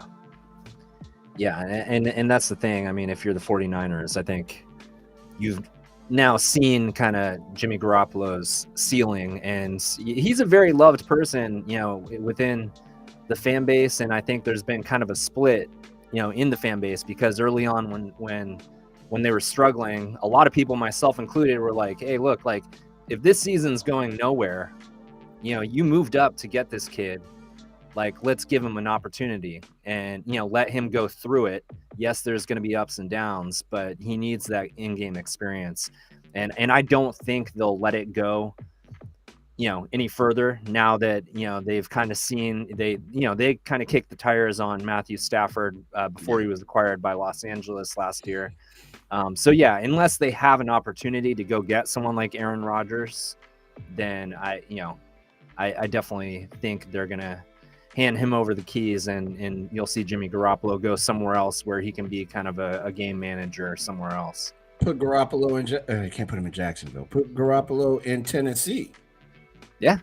I mean, if you can get him to stop doing dumb stuff. Yeah.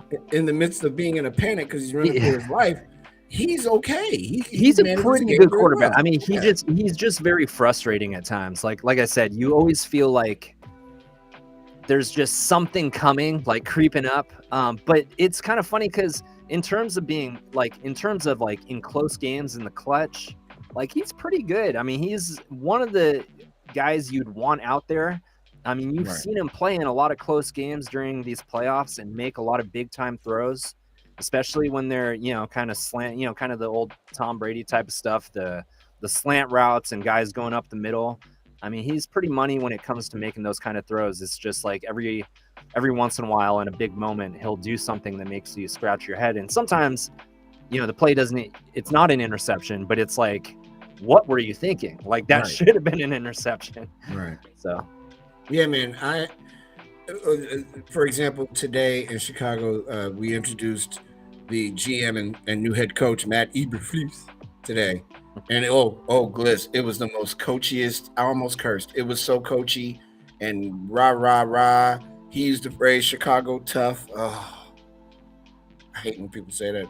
It was so, we're going to run through brick walls for each other. And then he's got acronyms. It was wild. The press conference was, I mean, all things considered, it was a great press conference, but it was still kind of wild. The GM said the phrase that we're going to get the North back and keep it.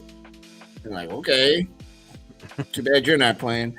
And then Justin Fields spoke, which I was surprised. And he was basically like, yeah, I'm super ready to get going with a whole new everything. Because if you read a lot about what the Bears did and how they, man, that Nagy, if he gets another job in the NFL, I'll be mad surprised. And another team to watch is the Packers, because we got their OC now. Or our new OC, rather, is their quarterbacks coach, Getsy. And Nathaniel Hackett is the new head coach for Denver. And I'm going to bring this to the Harbaugh thing, because Jim Harbaugh might be open to coming back to the NFL and coming back to the NFL with the Minnesota Vikings. And I'm glad I got you here, Gliss. I'm not saying Harbaugh isn't a good coach by any stretch of the imagination. He went to the Super Bowl. Yeah. He was okay as a player. And I do mean okay. Got to come back and all that stuff. But he's only gotten Michigan to that big network of games once. Yeah. He was great with Kaepernick until he wasn't. Right. I think it's more spectacle. Reporters love Jim Harbaugh because he'll give you the whole rah-rah too. You know, he would be, if he came to Chicago, he'd be Ditka without the mustache, all that stuff. But the thing is, if the Bears had a chance, and a bunch of teams have had a chance to talk to him, I'm wondering who publicly is going to say that they asked him if he was interested in coaching, right? If he goes to the Vikings, that changes the trajectory of that division. They're then, I think, the favorite in that division.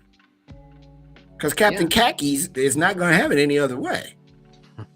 But you are a 49ers fan. What is it about Harbaugh you think that makes him an attractive candidate for anybody's coaching job? Because I don't see it.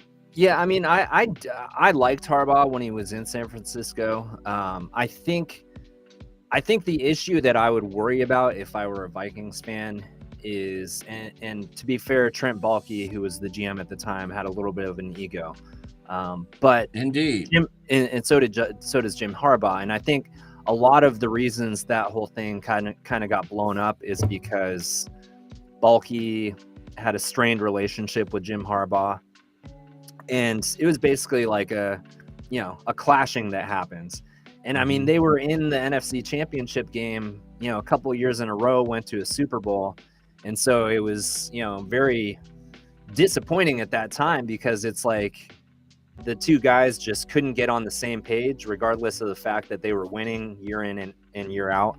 But that's what I would probably be most worried about, is the fact that I kind of like when Harbaugh went back to Michigan and went back to the college game, I think it's probably a better fit for his personality, where he kind of has more control of a program.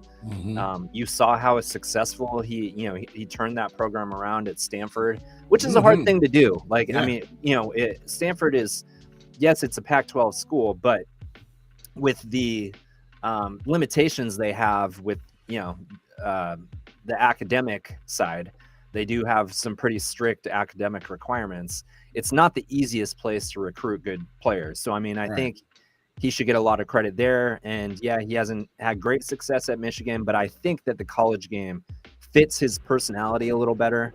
And if I were a Vikings fan, I would probably be cautiously optimistic, but wonder if at some point his ego and his want for power would come into play down the line if things start to go sour. Yeah, I think he's using it so he can get $1 more than Mel Tucker at Michigan State, because Mel Tucker has a $100 million contract too. I think he wants to get $1 more than that, and because he gave money back to the university, to bet basically on himself, and he proved to be. I mean, I like him there. Yeah. I like Juwan Howard being there. Juwan Howard went to my old high school. I was a year away from actually knowing him, but I didn't know Mookie a little bit. I think it would be cool if he stayed at Michigan. I think it would be cool if he'd be in the NFL. I just don't see it with the Vikings. I mean, Kirk Cousins is your guy? Right. I don't know what draft pick the Vikings have, but Kirk Cousins is your guy, or maybe one of these free agents goes to Minnesota. Yeah. I mean, yeah, I mean, like I said, there's definitely a lot of options for teams that want to make a change at quarterback. So, if you bring in a new coach, maybe there's kind of some kind of play there where there's an agreement of guys that, they want to pursue or whatnot. But yeah, I mean, I can see how Harbaugh would want to get back into the NFL, but I don't know that it's the greatest fit for him. And I'd be a little reluctant as a fan of the Vikings if I heard he might be coming to town. I think he may, if he's smart, I think he does not try that this year, because the job to get is the one that's been taking the Bears job. because Right. that would have been the. I mean, come on, charter franchise. The name of the address of the facility is 1920 Football Lane. Come on, you know what I'm saying? You ready for the Olympics? I am. Yeah. Are you ready for I the? prefer the Summer Olympics, but I do like the Winter Olympics also. I think I like the winter a little bit better, just because it's all the sports that you can't play anywhere in America, like the biathlon. You can't go around shooting that stuff. Well, I mean, you That's true. could, but you can't. Um, but I know you're ready for the Olympics. But are you ready for the Omicron Olympics? I mean, That's right. yeah, I guess that's what we get. So Yeah, I guess we are going to be ready. Health experts are worried that the Beijing Olympics face the perfect conditions for a COVID outbreak due to the lightning fast spread of Omicron. Vaccines weaken protection against the variant and a mentality that the games must go on in spite of the risks. This is from Axios. Why it matters: these games boast a closed loop system that has been called the strictest ever created for a global sporting event. But China's protocol seem more focused on keeping COVID from escaping the loop than protecting those inside it, critics say. The rules even direct locals not to help if an Olympics athlete gets in an accident. China is trying to protect China, not the athletes, and Andy Sparrow, a professor at the Icahn School of Medicine at Mount Sinai Hospital, told Axios. From the moment athletes, their teams, and journalists arrive, they will be regularly tested for COVID at risk of being whisked away to an even more stringent medical quarantine. Even so, when they leave the games, they'll be taken directly to the airport to fly out on non-commercial flights. That is, quote, a huge flag that the Chinese are aware the closed loop is a dangerous place and they're trying to separate it from the rest of China, close quote. I gotta be honest, man. If I was a journalist covering the Olympics, I'll cover them from here. I'm not going. I have no desire to be there. I don't want to be anywhere near that. If I'm an athlete, I'm nervous too. Yeah, I was gonna say, like, I think if you're an athlete, you maybe, and they kind of dealt with this last year, but if I were an athlete, I think I would feel a little bit better about it. You only wait, you wait for this opportunity, and I can see trying to do everything in your power to make sure that you're safe and you're somewhat trusting that all that stuff's going to be taken care of if you're an athlete. But yeah, if I were a media member, I'd be a little hesitant about traveling over there around the world to go cover an Olympics.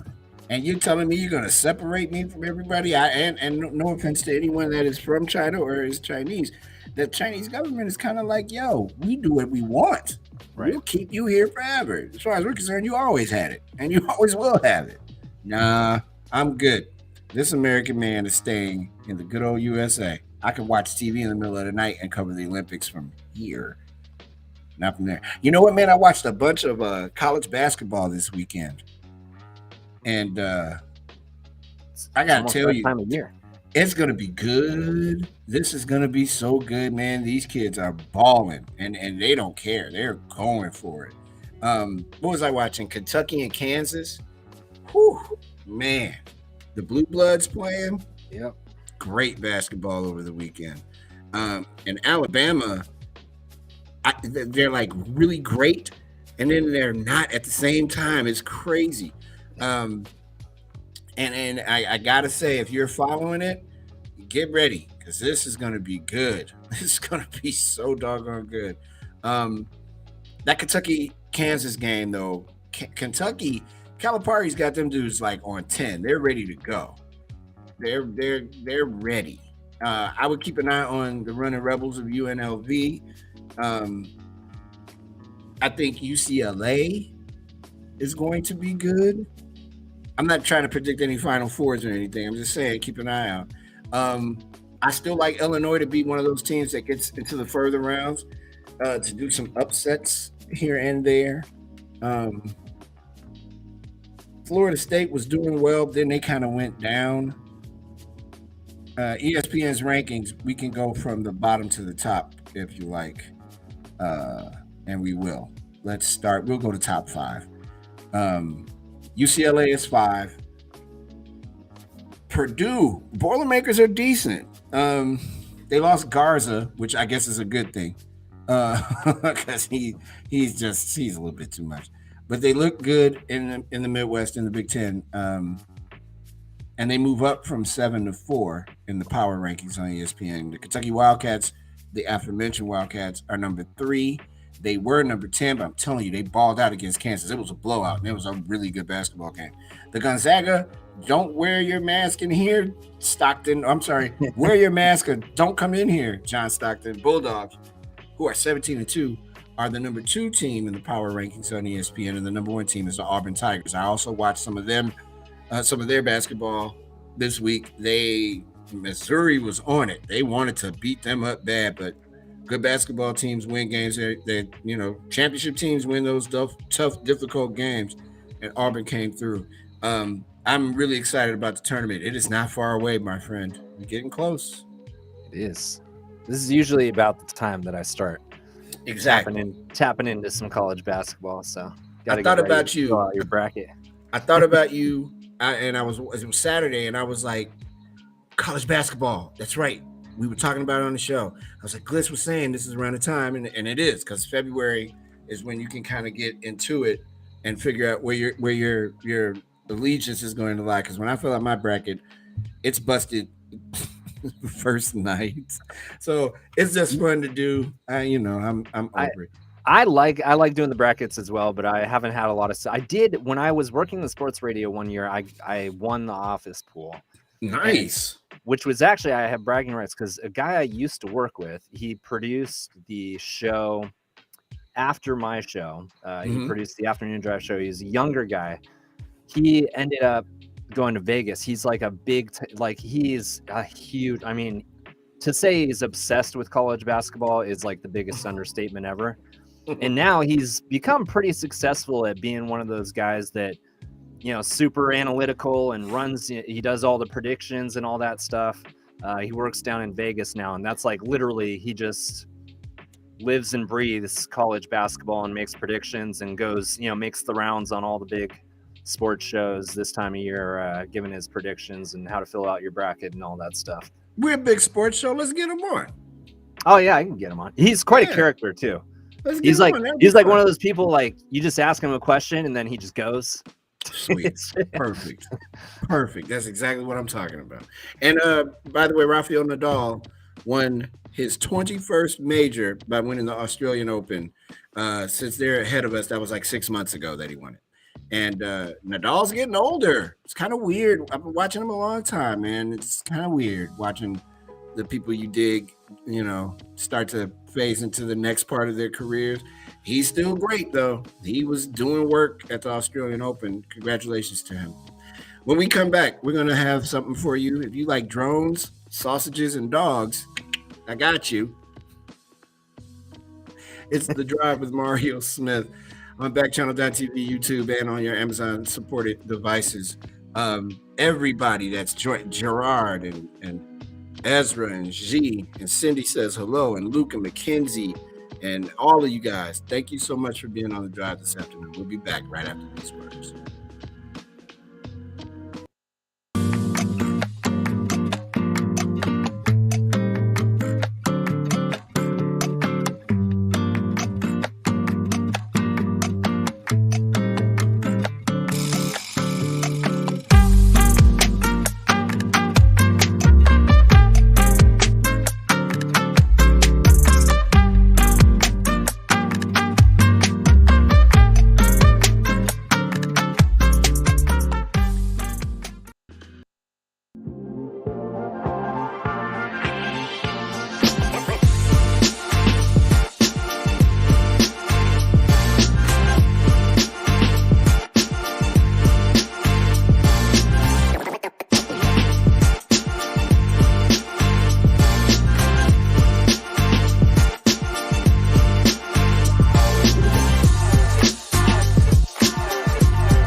Hi there. I'm entertaining myself. Welcome back to the drive as we get ready to close this out for Monday, uh, January 31st. Whoa, it's February tomorrow. Sweet. It's going to be fun. February fun. We got some surprises for you guys too. Coming. Oh, my chair just abandoned me. Hold on. Oh my God. Sorry. Okay, SG. Hey. All right.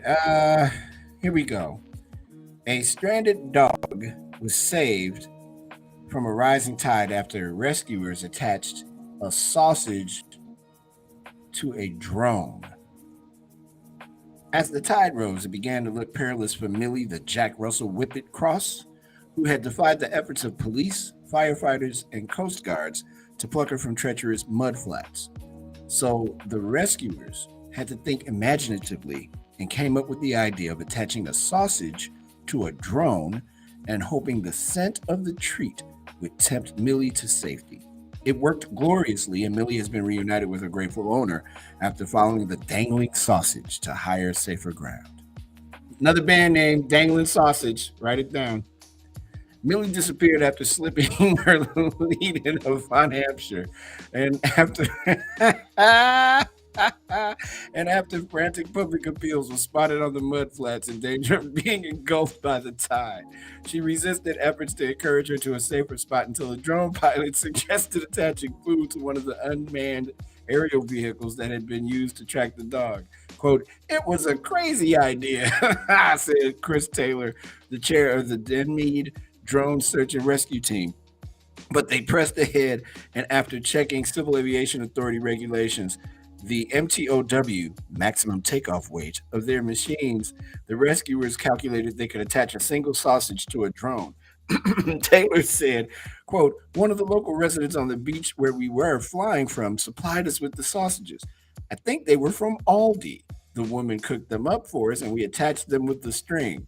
To the joy of rescuers, Millie took the bait. If we hadn't gotten her away from that area, the tide would have come in and she would have been at risk of drowning," said Taylor. "It was something we had never tried before. The sausages were the last resort as we couldn't reach her by kayak or any other means. Quote, because Millie was hungry, it worked at luring her away from the danger to higher ground, which wouldn't go underwater. We certainly would consider using sausages again." Every dog and search operation is different. It's going to be different, but if we were ever in a similar situation again, we would employ the same methods to lure the dog. Though the sausage worked, skittish Millie raced off again, but was finally reunited with her owner, Emma Oakes, after being spotted inland from the marsh. She ran toward Oakes' father, Tony, and jumped into his arms. Emma Oakes, a care manager, said, quote, "Relief just poured over me. It was just absolutely fantastic to have her home. Millie really likes food, and she'll eat anything you give her, raw carrots, cucumber, but she much prefers sausages. Meat is her favorite food, so dangling a sausage was probably the best thing they could lure her with."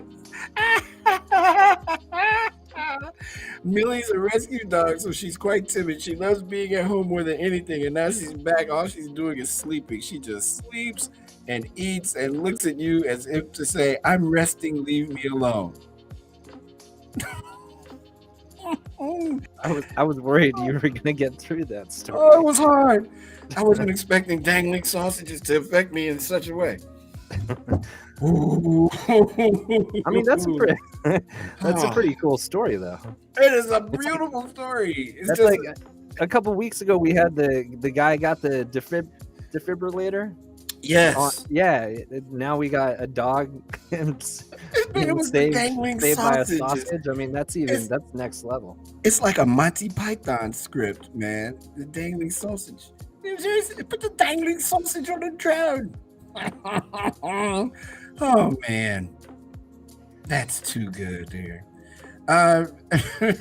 Regeneration science has taken a big step or hop forward with an experiment that allowed frogs to regrow lost hind limbs. After amputating a hind limb from dozens of frogs, the amputation wounds were covered with a silicone cap that contained a cocktail of regenerative drugs, which served to inhibit scarring and convince every cell to grow a leg instead.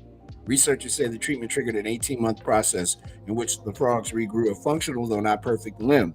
The fact that it required only a 24-hour exposure to the drugs to set in motion a months-long regeneration process suggests that frogs and perhaps other animals may have dormant regenerative capabilities that can be triggered into action. While adult humans can regenerate some parts of their bodies, including the liver, thank God, because I've ruined mine. And children, did I say that out loud? And children can regrow fingertips. There's no natural way for mammals to regrow limbs, but researchers believe it can still be possible to tap into the ability to make complex body structures. I'm sorry, I don't know what is going on with me all of a sudden. Oh wow, that's got the sillies. On this day in 1986, a memorial service is held for the crew of the Space Shuttle Challenger, which exploded on takeoff 4 days earlier.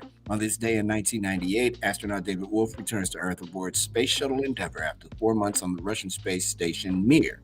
In 2004, John Elway and Barry Sanders, the man that attacked the Chicago Bears, and every play on his Hall of Fame reel is him running over Mike Singletary or somebody, were both elected to the Pro Football Hall of Fame on their first attempt. Birthdays: Terry Kath, the guitarist from Chicago, would have been. Was he born in 1946 and he died in 1978? I'm not going to guess how old that would have been this year. 76. 76. Baseball Hall of Famer Nolan Ryan's birthday is today. He's 75. Kerry Washington, she's 45. And singer-actor Justin Timberlake is 41 years old. You've known him since he was a child. Now he's 41. On this day in music history, Sarah Smile by Hall and Oates, not just Hall, entered the U.S. Top 40 chart. The Doobie Brothers officially disbanded in 1982, and I forgot about this, but I remember him doing it. I just didn't put the two of these together. Garth Brooks sings the national anthem at Super Bowl, 27, while Michael Jackson performs at halftime. The Michael Jackson performance is one of the greatest halftime performances in that Weirdo Games history. Boyz II Men album 2 is certified platinum for the 7th time, along with Santana's album, which also on this date in 2000 was certified Supernatural, which went platinum for the 7th time. Hey, did you know that 57% of us say we have wasted food since since the start of the pandemic? The record number for passengers on a commercial flight is 1,088. Hell no, I'm not getting on that plane. Me either. That was my first thought too. I was like, I'm not getting on a plane with that many people. It's claustrophobic enough with the 30, 40 people on there already. Me being sitting here by myself in a room with no one else in it, and I'm like, get out of here. There's nobody here. And also, 4% of people in a recent survey think their house is haunted. I can't say the same. My house is. I hear weird stuff, but I don't think it's haunted. Captain, Alex, Gerard, Ezra, G, Cindy, Luke, Mackenzie, Marquise, Oliver, Bella, Verona, Deborah, J-Lo, Cole. Please join us again tomorrow. Gliss, have a good night, my man. You too. Thanks. On behalf of everybody at Backchannel.tv, as the sun sets on Chicago, Illinois, we will welcome you back tomorrow morning at 6 a.m. Eastern. Have a great night, everybody. Thanks for being a passenger on the drive. I'm Mario Smith. See you soon. See you tomorrow.